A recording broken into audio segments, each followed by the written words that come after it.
బంగ్లాదేశ్ ప్రధాన ప్రభుత్వ సలహాదారుగా బాధ్యతలను విరమించుకుంటూనే భారత్ను రెచ్చగొట్టే విధంగా యూనస్ ఖాన్ ప్రసంగించారు. టీవీ కార్యక్రమంలో వీడ్కోలు ప్రసంగం చేసిన యూనస్ ఖాన్ తన పాలనలో బంగ్లాదేశ్ విదేశాంగ విధానంలో స్వాతంత్ర్యం, సార్వభౌమాధికారం, గౌరవాన్ని తిరిగి పొందిందని, ఇకపై ఇతర దేశాల ద్వారా ఢాకా నడుచుకోబోదని వ్యాఖ్యానించారు. బంగ్లా ఇకపై లొంగిపోయే దేశం కాదని, ఇతర దేశాల సూచనలు, సలహాలపై ఆధారపడబోదని పేర్కొన్నారు.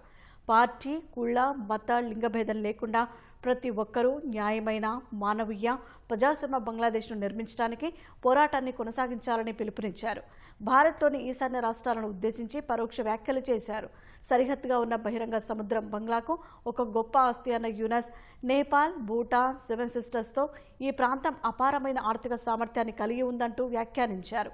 ఈశాన్య రాష్ట్రాలను సార్వభౌమ దేశాలతో జట్టు కట్టించి యూనస్ రాజకీయ సరిహద్దులను అస్పష్టం చేశారు. యూనస్ 18 నెలల పదవీ కాలంలో ఢిల్లీతో ఢాకా సంబంధాలు పూర్తిగా క్షీణించాయి. బంగ్లాదేశ్లోని మైనారిటీలపై హింస పెరిగింది. అదే సమయంలో పాకిస్తాన్, చైనాలతో సంబంధాల కోసం వెంపర్లాడారన్న అంచనాలు ఉన్నాయి.